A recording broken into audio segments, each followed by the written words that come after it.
My name is Carlo, and at 32 years old I've built a successful career as a software engineer with a salary that most would envy. For as long as I can remember, I've been the responsible one, the family bank, the endless safety net. Year after year I've financially supported my parents, sister, and brother without complaint. That is, until they decided to cancel my train ticket as a prank and left me stranded before the most important presentation of my career. This time, something in me finally snapped. Before I get into my story, drop a comment letting me know where you're watching from. Hit that like button, and subscribe if you want to see more stories about setting boundaries that were long overdue. I grew up in a middle-class neighborhood in Chicago where things were tight but manageable. My parents, Frank and Marie, worked hard, but always seemed to be one emergency away from financial disaster. Despite their money struggles, they were loving in their own way. My older sister, Cassandra, now 35, was the dramatic one of the family, always in some kind of crisis that needed immediate attention and inevitably funding. My younger brother, Marco, 28, was the family's eternal free spirit, which was just a nicer way of saying he couldn't hold down a job for more than a few months at a time. Even as a kid, I was different. While my siblings were spending their allowance immediately on candy and toys, I was saving mine. When they were sleeping in on weekends, I was up early delivering newspapers. It wasn't that I was inherently better. I just had this innate sense of responsibility that seemed to be missing from the rest of my family. By 14, I had saved enough to buy my own computer, which became my gateway to the world of programming. The signs were there from early on that my family saw me differently. When Cassandra needed money for a school trip, my parents would ask if I could chip in from my savings. When Marco broke something, I was expected to help pay for the replacement since you have so much money saved up. It started small, but the pattern was established early. Carlo will handle it. Throughout high school, I juggled multiple part-time jobs. I worked at the local grocery store stacking shelves, mowed lawns on weekends, and tutored younger kids in math and science. Every dollar I earned went toward my college fund. Meanwhile, Cassandra dropped out of community college twice, and Marco barely graduated high school, spending most of his time playing video games and hanging out with friends. The hard work paid off when I earned a scholarship to study computer science at a good university. The scholarship covered tuition, but I still worked nearly full-time to pay for books, housing, and food. Those 4 years were a blur of classes, work, studying, and very little sleep. I graduated with honors and minimal debt, landing my first job at a promising tech startup almost immediately. That first job paid well enough, but the hours were brutal. I was coding 14 to 16 hours a day, learning everything I could, and building my reputation. Within 3 years, I had enough experience to move to a more prestigious company with better hours and significantly better pay. By 28, I was earning a 6-figure salary and had paid off my student loans, built an emergency fund, and was investing wisely for my future. It should have been a time to enjoy the fruits of my labor. Instead, it marked the beginning of becoming the family bank. It started with my dad's layoff. He'd worked at the same manufacturing company for 20 years when they downsized and let him go with a severance package that wouldn't last 6 months. My parents had very little saved, and were 3 years away from paying off their mortgage. The panic in my mom's voice when she called me about it was something I couldn't ignore. So I stepped in, offering to cover their mortgage payments until Dad found a new job. 6 months turned into a year turned into 2. Dad eventually found work, but at significantly lower pay, and my mortgage contributions became an expected part of their monthly budget. They never asked if I wanted to stop. It was just assumed I would continue. Then came Cassandra's divorce. She had married young to a guy named Tyler who worked in construction. They had 2 kids quickly, and Cassandra never went back to work after the first was born. When Tyler left her for his coworker, Cassandra was devastated and completely unprepared to support herself and the children. Once again, I stepped in, paying for her car, helping with childcare costs, and covering her rent when she came up short, which was most months. Marco's financial needs were the most consistent drain. He bounced from job to job: barista, rideshare driver, retail, telemarketing, never lasting more than a few months at any of them. He always had big dreams and schemes that were going to make him rich, but somehow they never materialized. What did materialize were his constant requests for rent money, utility payments, and loans that we all knew would never be repaid. Beyond these major expenses, there were countless smaller ones. Medical bills when my mom needed surgery and their insurance didn't cover everything. Home repairs when my parents' water heater exploded. New laptops for my niece and nephew for school. Family vacations that I would largely fund, because we all deserve a break, even though I worked the most hours by far. The worst part wasn't even the money, it was their attitude toward my help. What started as genuine gratitude quickly evolved into expectation, then entitlement. My parents would joke about my deep pockets at family gatherings. Cassandra would make comments about how easy I had it, completely ignoring the years of sacrifice and hard work that got me where I was. Marco would roll his eyes whenever I mentioned work, calling me a corporate drone while living off the benefits of my corporate job. If I ever hesitated before agreeing to yet another financial request, the guilt trips would begin. Family helps family, my mom would say. Remember when we bought you that graphing calculator for algebra? My dad would remind me, referring to a $70 purchase from nearly 20 years ago that had apparently not yet been repaid, despite the thousands I'd given them. You don't even have kids to support, Cassandra would point out, as if I was selfishly hoarding resources. The resentment grew slowly but steadily. It wasn't just about the money, it was about being taken for granted. It was about being the butt of family jokes for being responsible and hard-working. It was about being called boring and too serious when I couldn't join a last-minute family gathering because I had work commitments. It was about my family making fun of my work ethic while simultaneously depending on the fruits of that same work ethic to bail them out of their financial messes. I tried to address it a few times. I sat my parents down and explained that I couldn't be their retirement plan. I had a careful conversation with Cassandra about helping her create a budget and find better-paying work. I even offered to help Marco with his resume and connect him with recruiters I knew. These conversations were invariably met with defensiveness, accusations that I thought I was better than everyone, and renewed guilt about how I was abandoning the family when they needed me. Rather than face the conflict, I would back down, write another check, and swallow my frustration. By the time I turned 32, I was sending over $4,000 a month to various family members, nearly a third of my take-home pay. My own financial goals, like buying a home or taking a dream vacation, were constantly delayed to cover someone else's emergency. I was trapped in a cycle of my own making, and I couldn't see a way out without being the bad guy who turned his back on family. Little did I know the way out would present itself in the form of a cruel prank that would change everything. The opportunity came unexpectedly. My team had been working on a revolutionary customer engagement platform, and our project had caught the attention of several major international clients. Our biggest potential client, a Fortune 500 company based in Boston, requested an in-person presentation from the lead developer, which was me. This wasn't just any presentation. It was potentially a $30 million contract that would transform our company and more personally secure my path to a senior leadership position.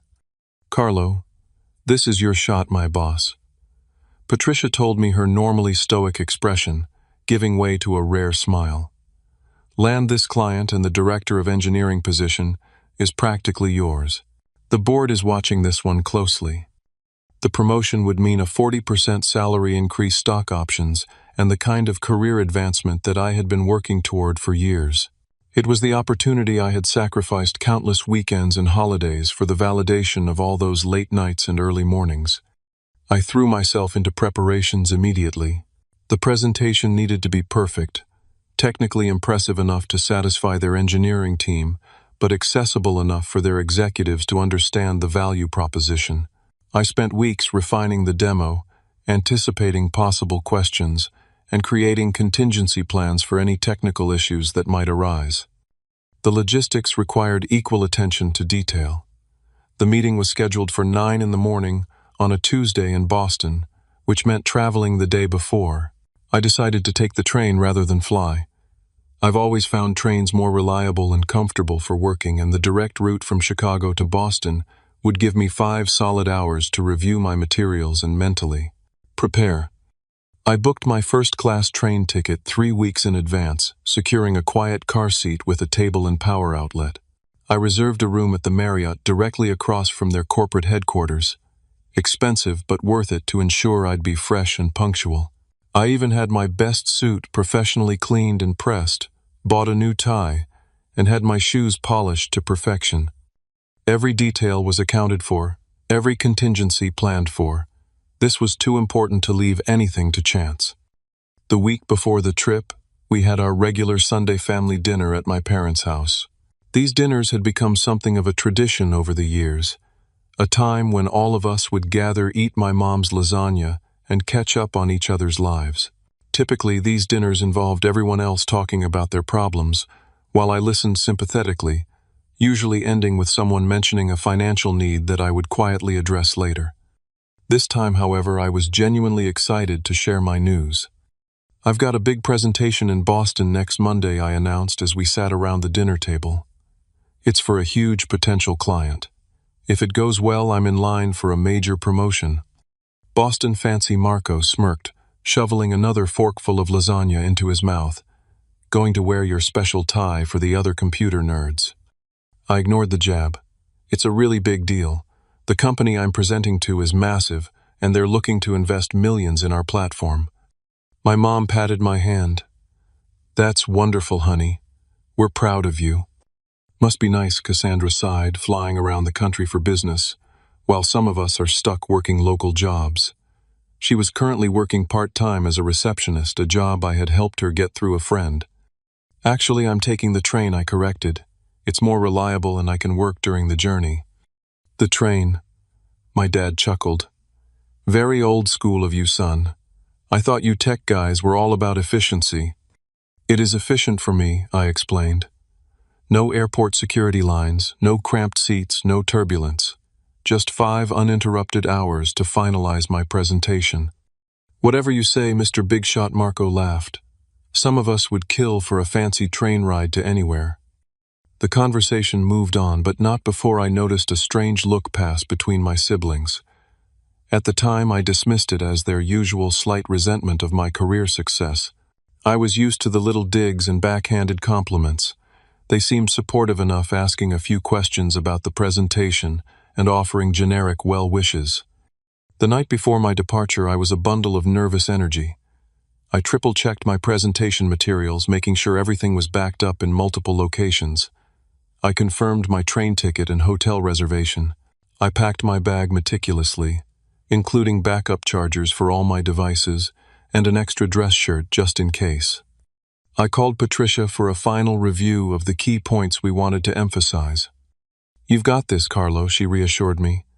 "Just be yourself, show them what the platform can do, and answer their questions honestly. They'll be impressed." After the call, I laid out my clothes for the morning, set 3 separate alarms on different devices, and sent a quick text to my family group chat, heading to Boston tomorrow for the big presentation. "Wish me luck." The responses came quickly. "Knock 'em dead, bro," from Marco. "Good luck from my mom.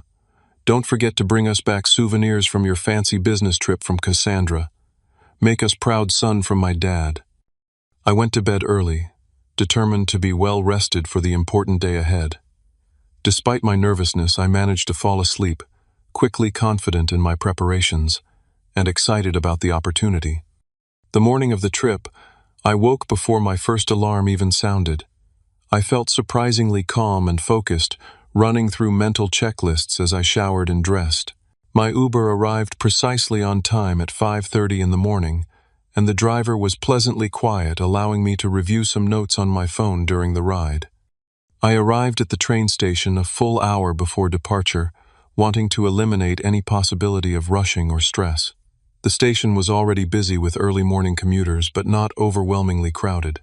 I bought a coffee from the station cafe and found a seat near the departure boards, occasionally glancing up to check for any updates on my train.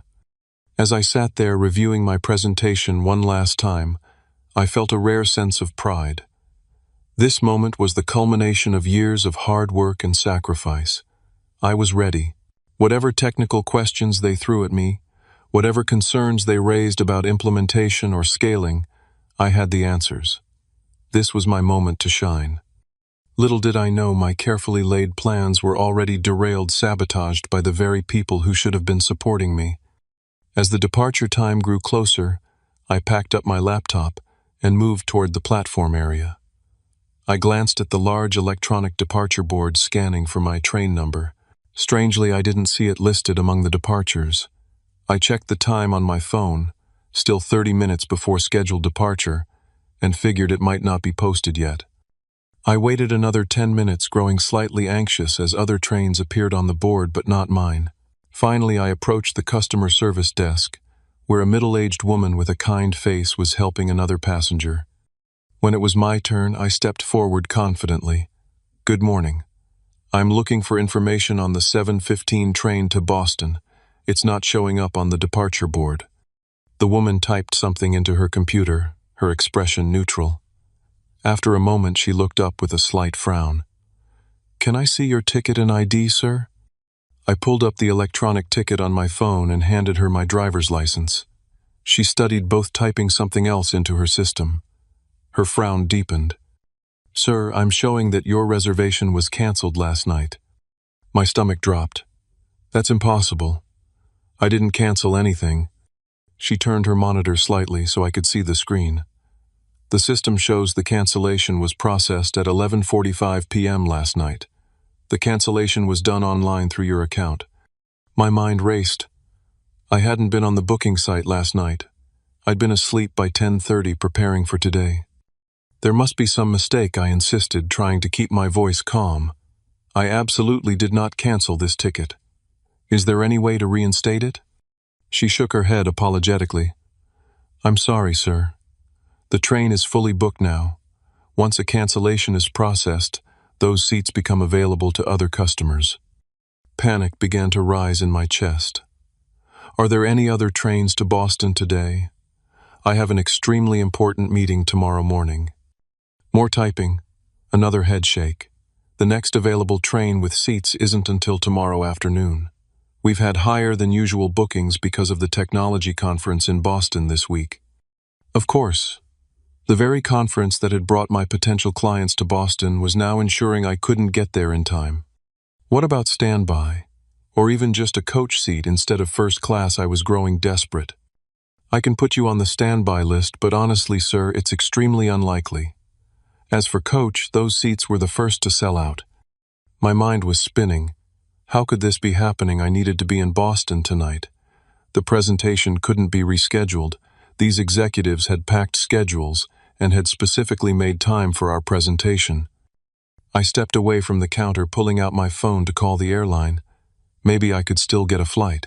But as I suspected, the same conference had filled most flights, and the few remaining seats were priced at over $3,000 one way, and would still get me in too late to properly prepare. I called the train company's customer service number, hoping they might have more options than the station agent. After 20 minutes on hold, I got the same information. My ticket had definitely been canceled the night before through my account, and there were no available seats on any train that would get me to Boston in time. In desperation, I looked into car rentals, buses, even shared ride services. Everything would take too long or was unavailable on such short notice. The reality was sinking in. I wasn't going to make it to Boston in time. With shaking hands, I called Patricia. "Carlo, shouldn't you be on the train?" she answered. "Patricia, we have a problem." I explained the situation as calmly as I could. "Someone canceled my train ticket last night. I'm trying to find another way to get to Boston, but nothing will get me there in time for the meeting." The silence on the other end spoke volumes. "Carlo, this is not acceptable," she finally said, her voice tight. "These people have specifically requested you because of your technical expertise. They've allocated time in their schedule for this presentation." I know, I said, running a hand through my hair. "Can we do it virtually? I can present from here via video conference." Another pause. "That's not ideal. They wanted an in-person demonstration, but I'll reach out and see if they'll accommodate the change. In the meantime, keep trying to find a way to get there." As soon as we hung up, my phone buzzed with a notification from our family group chat. It was a video message. Thinking it might be good luck, wishes for my presentation. I opened it. What I saw made my blood run cold. The video showed my family, Mom, Dad, Cassandra, and Marco, gathered in our parents' living room, all of them laughing hysterically. The camera was focused on Cassandra, who was holding her phone and looking extremely pleased with herself. "I did it," she announced to the camera, barely containing her laughter. "I logged into Carlo's train account with his saved password and canceled his ticket. His face is going to be priceless when he gets to the station tomorrow and finds out." The camera panned to Marco, who was doubled over with laughter. Now the workaholic can take a day off. Maybe he'll learn not to be so uptight. My parents were in the background chuckling along, my father wiping tears of mirth from his eyes. "He's always so serious about his precious job," Cassandra continued. "This will teach him to lighten up a bit." My hands were shaking so badly I could barely hold the phone. They had done this. My own family had deliberately sabotaged the most important presentation of my career, as a prank. I immediately called Cassandra. She answered on the third ring, still giggling. "Hey, Mr. Important businessman," surprised. "Cassandra, what have you done?" My voice was deadly quiet. "Do you have any idea what you've done?" "Oh, come on," she laughed. "It's just a joke. You can book another train. Your company can afford it." "There are no other trains," I nearly shouted, causing several nearby passengers to turn and stare. I lowered my voice. "Everything is booked because of a conference. I'm going to miss a $30 million presentation. I'm going to lose a promotion." "Well, geez, don't be so dramatic," she scoffed. "It's not the end of the world. You take everything so seriously." I hung up and tried Marco, then my parents. Each conversation was the same. Initial amusement followed by dismissive responses when I explained the severity of the situation. None of them seemed to grasp what they had done. Or worse, they didn't care. My phone rang. It was Patricia again. I answered, dreading the conversation. "The clients are not happy," she said without preamble. "They've agreed to a video conference, but they've made it clear they're disappointed. Carlo, what happened? This isn't like you." I considered telling her the truth, that my family had sabotaged me as a joke, but it sounded so ridiculous, so unprofessional, that I couldn't bring myself to say it. What kind of adult allows their family to access their accounts anyway? "It was a misunderstanding with the booking," I said weakly. "I take full responsibility. We'll get to the office as quickly as you can. We'll set up the video conference from the main boardroom. They've moved us to the end of their day, which gives us a few hours to prepare." I grabbed a taxi back to the office, my mind still reeling from what had happened. By the time I arrived, the news of my booking error had spread. Colleagues who had wished me luck the day before now gave me questioning looks. My team members seemed nervous, knowing how much was riding on this presentation. The video conference was a disaster from the start. Technical difficulties meant the demo lagged and froze at crucial moments. Without being in the room, I couldn't read the client's body language or engage them personally. Their questions came across as more confrontational than curious. By the end, it was clear we had lost our advantage. Patricia stepped in, trying to salvage the situation, but the damage was done. The clients thanked us politely, but mentioned they were also considering 2 other vendors. We all knew what that meant. We were no longer the frontrunners. As the call ended and the screen went black, the room fell silent. My team filed out quietly, leaving just Patricia and me. "I don't understand what happened, Carlo," she said, disappointment evident in her voice. "You're usually so meticulous about these things." I nodded, unable to explain without sounding pathetic. "I'm sorry, Patricia. I let everyone down." She sighed. "The Jenkins project is being reassigned to David's team. I think it's for the best, considering this situation. We'll talk more tomorrow about next steps." I sat alone in the boardroom for a long time after she left, staring at my now useless presentation materials. Years of hard work, countless late nights, all the sacrifices I had made, undermined in an instant by the people who were supposed to care about me the most. And the worst part, they thought it was funny. The next few days at the office were excruciating. Word travels fast in a company our size, and by the end of the week, everyone seemed to know about my massive screw-up. The details were fuzzy in the rumor mill. Some people heard I'd missed my train, others thought I'd gotten the dates mixed up. But the result was the same. Carlo dropped the ball on a major presentation. The most painful part was returning to my desk to find my belongings had been moved. Not to a new office as I had hoped with the promotion, but to a smaller desk in a different area of the floor.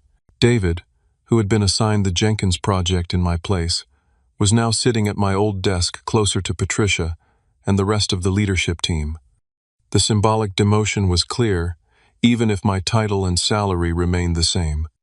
Colleagues who used to seek out my advice now directed their questions to David. I was excluded from strategic meetings I would have normally attended. Patricia was professional but distant, our previously warm rapport replaced by brief, task-focused interactions. I overheard snippets of conversation in the break room one day that cut especially deep. "I don't get it," one developer was saying. "Carlo was always so reliable." "I heard he just didn't show up for the train," another replied. "Maybe he's burnt out or something." Well, whatever it is, I'm not surprised. David got the Jenkins project. You can't miss presentations with clients that size and expect to keep leading projects. I slipped out before they noticed me, my coffee forgotten on the counter. That Sunday, I reluctantly went to the regular family dinner, still seething but hoping for at least some recognition of the damage they'd caused. Instead, I walked into a house full of laughter and found my prank was now a favorite family story. You should have seen his face when we told him, Marco was saying, as I walked in, apparently recounting the story to our cousin Amy, who was visiting. The room went quiet when they saw me, but only for a moment before my father chuckled. "There's the man of the hour. How was Boston?" I stared at him in disbelief. "I didn't go to Boston, Dad, as you all know very well." My mother bustled over, giving me a hug I didn't return. "Oh, honey, don't be like that. It was just a bit of fun." "A bit of fun," I repeated slowly. "Do you have any idea what happened because of your bit of fun?" I explained in painstaking detail exactly what their prank had cost me. The failed presentation, the lost client, the reassigned project, the promotion that was now given to someone else, and the damage to my professional reputation that would take months, if not years, to repair. As I spoke, their expressions changed from amusement to confusion, but not to the remorse or horror I had expected. "Well, how were we supposed to know all that would happen?" Cassandra said defensively. "It's not our fault your company has no sense of humor." "Yeah, bro," Marco added. "Sounds like you're working for a bunch of stuck-up suits who can't handle a little schedule change." "A little schedule change?" I was incredulous. "You sabotaged a $30 million presentation." "Don't you think you're overreacting a little?" my father cut in. "So you missed one meeting. There will be others." "That's not how it works, Dad. Do you think clients like that grow on trees? Do you think my reputation doesn't matter in my industry?" My mother reached for my arm. "Carlo, honey, you need to learn to laugh a little. Life's too short to be so serious all the time." I pulled away from her touch. "This is my career we're talking about, my future, the thing that pays for." I stopped myself before finishing with everything for all of you. But they knew what I meant. An uncomfortable silence fell over the room. "So that's it," Cassandra finally said. "You're mad because your precious money might be affected." "No, I'm mad because the people who are supposed to love me deliberately hurt me and don't even care," I shot back. More defensive responses followed. I was too uptight. I couldn't take a joke. I was making a mountain out of a molehill. Not once did anyone offer a genuine apology or acknowledge the real harm they had caused. I left early, ignoring their calls to stay for dessert, my mom's special tiramisu that I usually loved. The drive home was a blur of anger and hurt, but beneath those emotions was something else taking shape: resolution. For weeks after I went through the motions at work, trying to rebuild my reputation, one small success at a time. I arrived earlier than everyone else, stayed later, took on additional responsibilities without complaint. Slowly, the whispers died down. Patricia began to include me in meetings again. A few colleagues started coming to me with questions once more. But at night alone in my apartment, I couldn't sleep. I kept replaying the video of my family laughing at what they'd done to me. I thought about all the times I'd canceled my own plans to help them, all the financial sacrifices I'd made for their benefit, all the support I'd given with little acknowledgement or reciprocation. I thought about Cassandra's dismissive "your precious money" comment, even as she lived in an apartment I helped pay for, drove a car I'd financed, and raised children whose expenses I regularly covered. I thought about Marco's corporate drone insults while he waited for my direct deposit to cover his rent each month. I thought about my parents' guilt trips about family loyalty, even as they sabotaged one of the most important days of my professional life. One night around 3 a.m, staring at my ceiling in the dark, a realization crystallized: they would never change as long as there were no consequences. They would continue to take, to disrespect and dismiss, to exploit my generosity while mocking the work ethic that made that generosity possible. Something had to change, and since they wouldn't, it had to be me. The next family dinner was 2 weeks after the prank. Once again, the incident came up, now fully cemented as a hilarious family anecdote. As everyone laughed, I sat in silence watching them. My mother noticed my expression. "Carlo, are you still upset about that?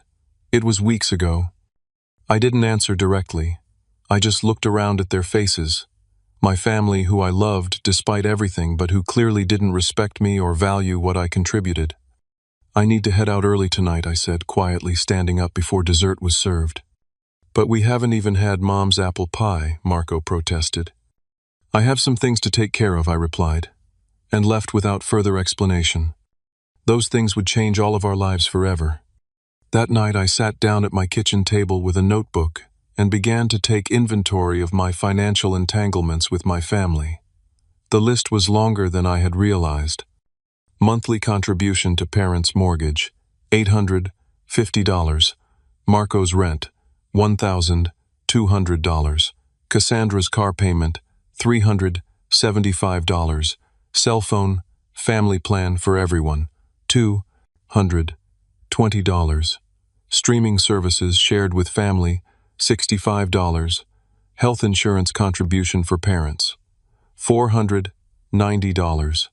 Cassandra's children's after-school activities, $350. Regular loans to Marco, average per month, $300.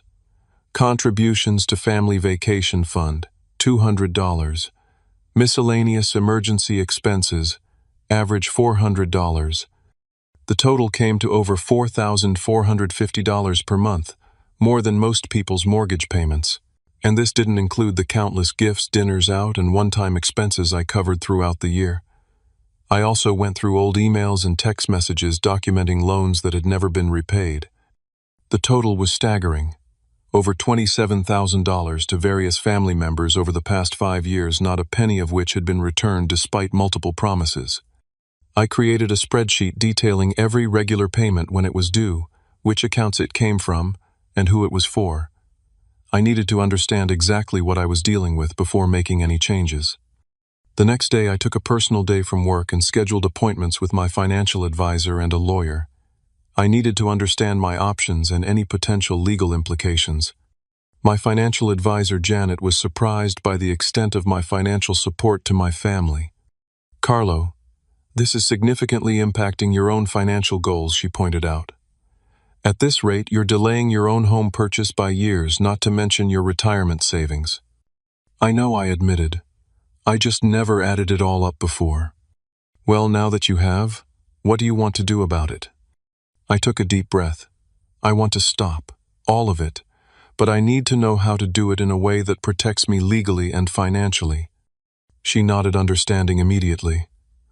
"Let's create a withdrawal plan. Some of these can be stopped immediately. Others might need some notice or transition period." Together, we created a timeline for extracting myself from each financial obligation. Some were simple. Canceling streaming services could be done immediately. Others were more complex. I needed to give my parents notice about the mortgage payments, and Marco's lease had my name on it as a guarantor. The meeting with the lawyer Benjamin was equally enlightening. In most cases, you have no legal obligation to continue these payments, he assured me.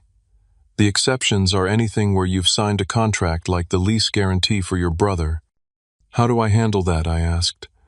You can't remove yourself until the lease ends or is modified, but you can certainly stop making the payments as long as you're prepared for the possibility that the landlord might come after you if your brother defaults. And the loans? Benjamin smiled wryly. Were there any formal loan agreements signed? Promissory notes, payment schedules? No, nothing like that. Then legally it becomes very difficult to prove these were loans rather than gifts. You could pursue it, but honestly, the cost of legal action would likely exceed the amount you'd recover. I nodded, having expected as much. I'm not looking to get the money back. I just want to make sure I'm not legally obligated to continue any of this support. In that case, you're on solid ground. Just document everything clearly in case there's any dispute later. Armed with this information, I spent the next week methodically executing my plan. First, I opened new bank accounts at a different bank from the one my family knew about.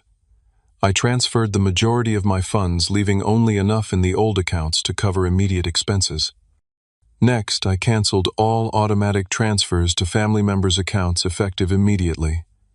This included the monthly deposits to my parents' account for the mortgage and the regular payments to Marco's landlord.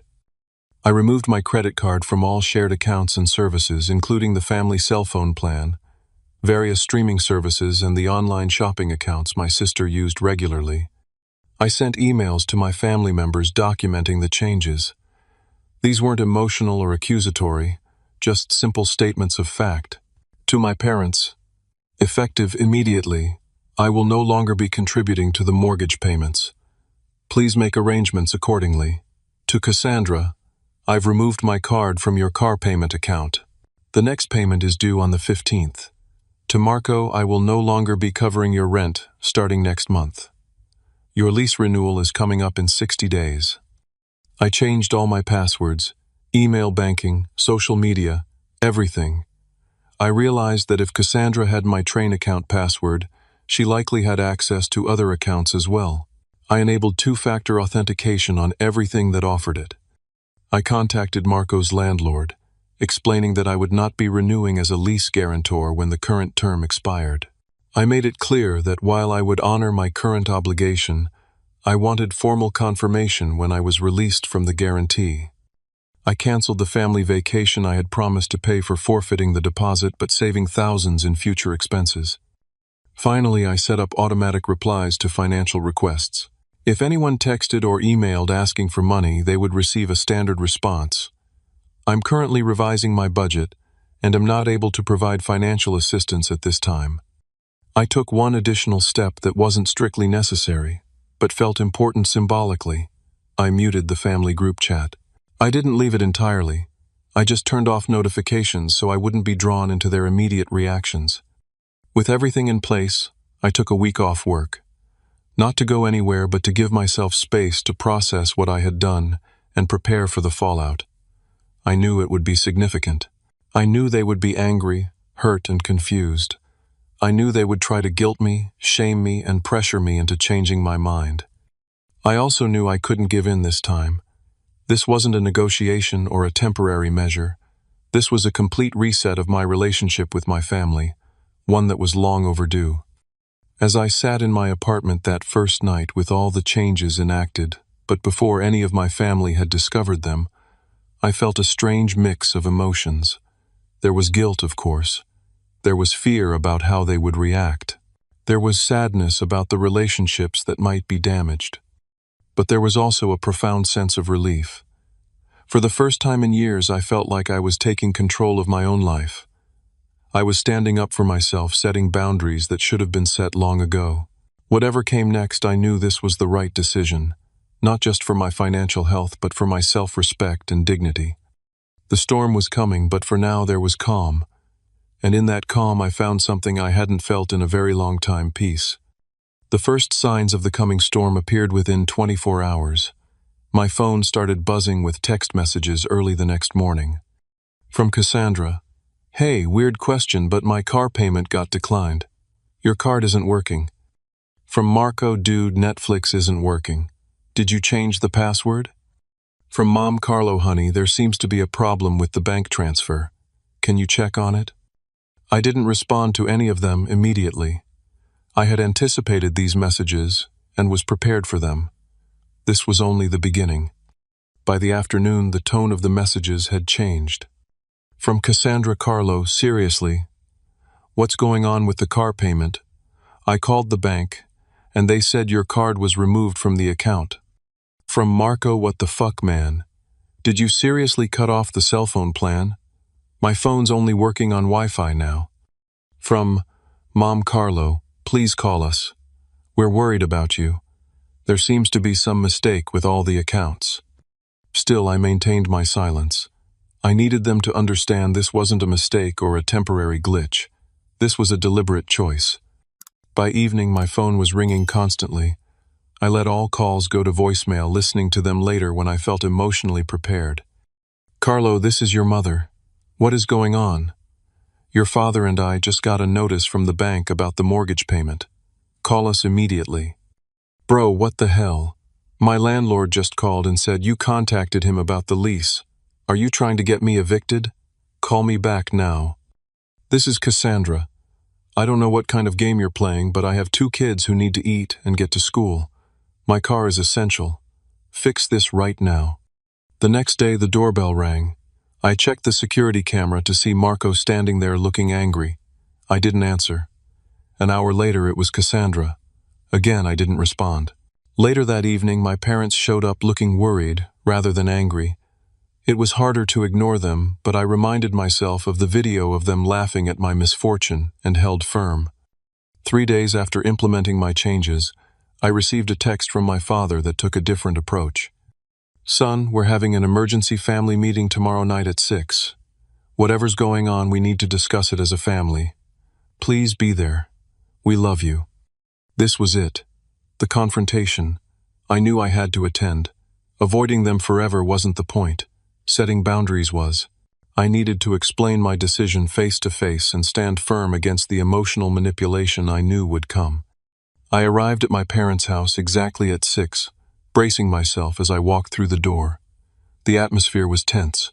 Everyone was already there sitting in the living room. Mom looked like she'd been crying. Dad looked stern and worried.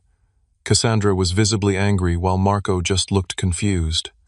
Carlo, what the hell is going on? Cassandra demanded before I'd even sat down. Let him sit. First, my mother said, her voice strained. Carlo, honey, we're all very concerned. What's happening? Are you in some kind of trouble? I sat down calmly, looking at each of them in turn. I'm not in trouble. I've simply made a decision to stop providing financial support to all of you. The silence that followed was deafening. Then everyone started talking at once. What do you mean, stop providing support? My father sputtered. You can't just cut us off without warning, Cassandra shouted. Is this about that stupid train thing? Get over it already? Marco added. I held up my hand. I'll explain everything, but I need you all to listen without interrupting. Can you do that? Reluctantly, they nodded. For years I've been supporting all of you financially. I've paid portions of the mortgage, Marco's rent, Cassandra's car phone bills, streaming services, vacations, and countless emergency expenses. In total, I've been giving this family over $4,000 every month. Their eyes widened at the figure, but I continued before they could interject. I did this willingly because I care about you. But over time, something changed. My support wasn't appreciated. It was expected. My work ethic, which enables me to provide this support, became something you mock rather than respect. I turned to look at each of my siblings. You call me boring, uptight, a corporate drone. You make fun of my commitment to my job, even as you benefit from the income it provides. I then looked at my parents. And you encourage this behavior. You laugh along. You've never once stepped in to say, that's enough, or show some gratitude. But honey, my mother interjected, we're just teasing. That's what families do. No, Mom. Teasing is gentle and affectionate. What happened with my train ticket wasn't teasing, it was sabotage. and your reaction to it showed me exactly how little you all value me and my career. I pulled out my phone and played the video they had sent me, the one showing them laughing about canceling my ticket. The sound of their laughter filled the room, now sounding hollow and cruel in this context. "Do you know what happened because of this prank?" I asked quietly when the video ended. "I lost a major client. I lost a promotion I've been working toward for years. My professional reputation was damaged, and not one of you has sincerely apologized or even acknowledged the harm you caused." "We didn't know it would be such a big deal," Cassandra protested weakly. "That's just it. You didn't care enough to ask or consider the consequences. You saw me as the boring, responsible one who would just absorb whatever you did and continue providing for everyone." I took a deep breath. "Well, that stops now. I've canceled all automatic payments. I've removed my credit cards from your accounts. I've notified Marco's landlord that I won't be renewing as a guarantor. These changes are permanent." The explosion I expected came immediately. "You can't do this to us," Cassandra shouted. "I have children to support." "You know I can't afford my rent on what I make," Marco yelled. "Son, your mother and I might lose the house," my father said gravely. I remained calm. "Cassandra, you have a job. It might not pay as much as you'd like, but many single parents make it work with less. Marco, you're 28 years old and perfectly capable of working full-time instead of finding yourself on my dime. And Dad, you and Mom have options. You can refinance, downsize, or Mom could return to work part-time." "So that's it, you're just cutting us off completely?" my mother asked tearfully. "Financially, yes. I'm still your son and their brother. I still want to be part of this family. But from now on, our relationship won't be based on my checkbook. It will be based on mutual respect and genuine care." "This is about money then," Cassandra said bitterly. "Your precious money is more important than your family." I stood up, maintaining my composure even as I felt my heart racing. "No, Cassandra. This is about respect. Money is just the most visible symptom of a deeper problem. When you canceled my train ticket and laughed about it, you showed me exactly how little you respect me, my time, my career, and my generosity. Why would I continue to support people who think so little of me?" I headed for the door, pausing before I left. "I love all of you, but I won't be taken advantage of anymore. The decision is final. I hope eventually we can build a healthier relationship, but that's up to all of you now." As I closed the door behind me, I could hear the chaos erupting: Cassandra's angry accusations, Marco's confused protests, my mother's sobs. It was painful, but I felt a strange sense of lightness as I walked to my car. For the first time in years, I had stood up for myself. The weeks that followed were difficult. The barrage of messages continued. Angry at first, then pleading, then manipulative. My mother left tearful voicemails about how they might lose their home. Cassandra sent photos of my niece and nephew with captions like, "Guess who won't get new school clothes this year?" Marco alternated between rage, "You've always thought you were better than everyone," and pathetic attempts to win. Sympathy, "I might be homeless next month. Hope you're happy." I didn't respond to any of it. I had said everything I needed to say at the family meeting. About a month after I cut off financial support, I began to hear about the ripple effects through family, friends, and relatives. Marco had finally gotten a full-time job at a marketing firm. Apparently, the threat of actual homelessness was a powerful motivator. My parents had met with a financial advisor and were refinancing their mortgage and considering selling their vacation timeshare. Cassandra had listed her expensive car for sale and was looking for something more modest. They were adapting. They were finding solutions. They were in fact perfectly capable of supporting themselves when they had to. The hardest part for me was the guilt. Despite knowing I had done the right thing, I still lay awake some nights wondering if I had been too harsh, too sudden, too uncompromising. I questioned whether I should have offered a more gradual transition or kept supporting my niece and nephew while cutting off the adults. I started seeing a therapist to work through these feelings.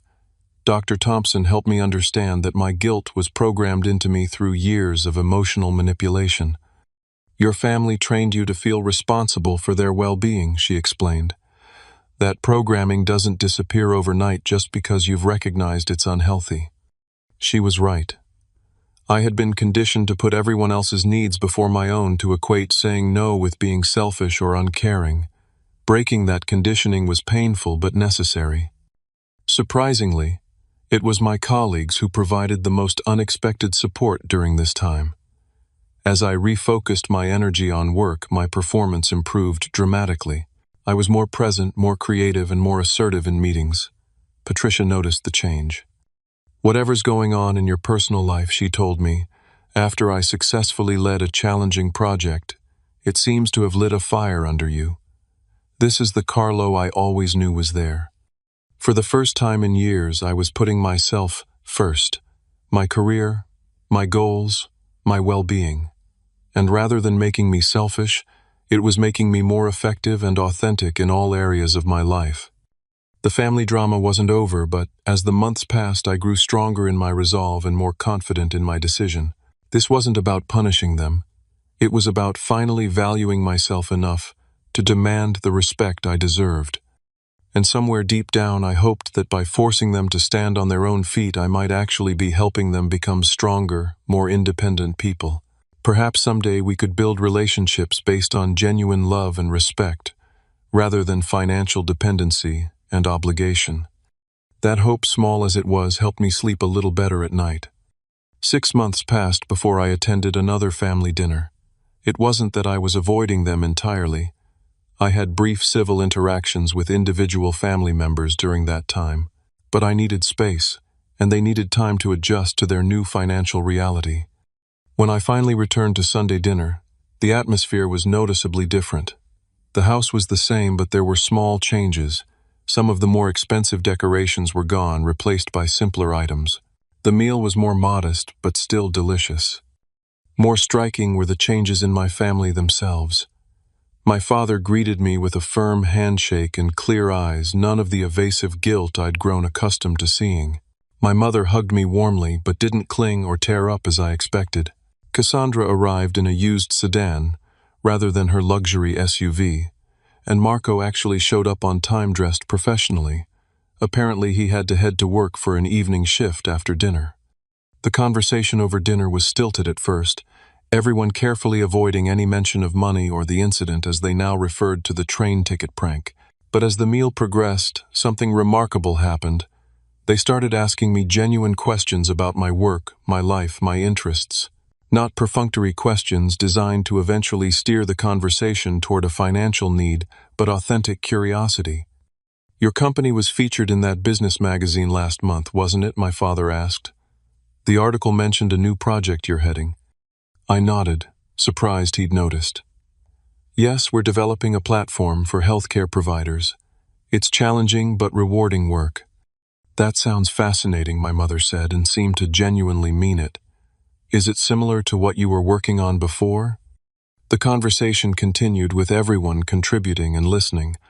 Marco mentioned his new job was demanding, but he was learning a lot. Cassandra talked about a promotion she was working toward at her office. My parents discussed their new budget and how they were considering downsizing now that they were getting older. Not once did anyone ask me for money or make a pointed reference to their financial struggles. Not once did anyone make a joke at my expense or call me uptight. After dinner, as I was helping clear the table, Marco approached me somewhat awkwardly. "Hey, I never properly apologized for the train thing," he said, looking genuinely uncomfortable. "It was a stupid, thoughtless prank, and I'm really sorry. I didn't understand how important it was." I was taken aback by his sincerity. "Thank you for saying that, Marco. It means a lot. The thing is," he continued, "I never had to face consequences before. You or Mom and Dad always bailed me out. When you stopped, well, it sucked at first. I was angry. But then I realized I actually can stand on my own 2 feet. He grinned ruefully. Turns out I'm not completely useless after all. Similar conversations happened with Cassandra and my parents over the following weeks. None were easy or perfectly smooth, but each represented genuine progress. Cassandra admitted she'd been jealous of my success and had taken advantage of my generosity. My parents acknowledged they had enabled dependent behavior in all of us, and were working to change that dynamic. The most surprising transformation was in myself. The therapy sessions with Dr. Thompson had helped me understand my own role in creating the unhealthy family dynamics. I had enabled their dependency just as much as they had exploited my support. By never setting boundaries, I had tacitly given permission for the disrespect and entitlement. It's like the oxygen mask principle on airplanes, Dr. Thompson had explained. You have to secure your own mask before helping others. By depleting yourself to support everyone else, you weren't actually helping them in the long run. She was right. By cutting off the financial support, I had forced everyone, including myself, to develop healthier patterns. Marco had discovered capabilities he never knew he had. Cassandra had learned to live within her means. My parents had faced their financial reality and made responsible decisions. And I had learned that saying no didn't make me a bad person or mean I didn't love my family. As the holidays approached, I worried that the old patterns might resurface. Financial pressures tend to increase during festive seasons, and I braced myself for requests or hints about gifts and contributions. Instead, my mother called to discuss a scaled-back holiday plan. "We're doing a Secret Santa this year," she explained. "One gift per person with a $50 limit. We thought it would be more meaningful to focus on being together rather than expensive presents." I was touched by this thoughtful approach, so different from previous years' excessive spending. "That sounds perfect, Mom." The holiday gathering was the warmest and most genuine family event I could remember. Without the undercurrent of financial tension and obligation, we actually enjoyed each other's company. We played board games, shared stories, and laughed, not at each other's expense, but together. At one point, Cassandra raised her glass in a toast. To Carlo, she said, meeting my eyes with unexpected warmth, for teaching us all a hard but necessary lesson. To standing on our own feet, Marco added. To family, my father concluded. The real kind, based on love and respect, not obligation. I felt something shift within me at that moment, a release of the last remnants of guilt and doubt. This had never been about the money itself. It had been about respect, boundaries, and genuine care versus obligation and exploitation. My career, too, had rebounded impressively. The focus and energy I previously spent worrying about family financial issues was now channeled into my work. 6 months after the incident, I was offered the Director of Engineering position, the very promotion I had lost due to the missed presentation. You've shown remarkable growth and leadership these past months, Patricia told me. Whatever reset you did in your personal life has clearly translated to your professional performance. My new boundaries extended beyond family. I became more selective about my commitments, more assertive about my needs, and more confident in my worth, both professionally and personally.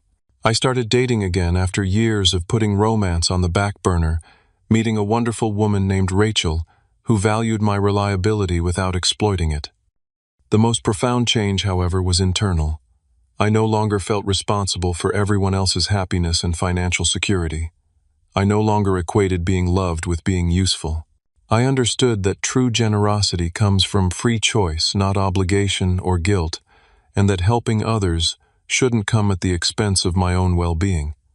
One evening, about a year after I had cut off financial support to my family, I had dinner with just my father. It was the first time we'd spent one-on-one time together in years. "You know, Carlo," he said thoughtfully, "as we finished our meals, what you did was probably the best thing that could have happened to this family. It was painful, and I was angry at first, but you forced us all to grow up, including your mother and me." He paused, looking slightly embarrassed. "I wanted to blame you, to say you were being selfish, but the truth is we were the selfish ones.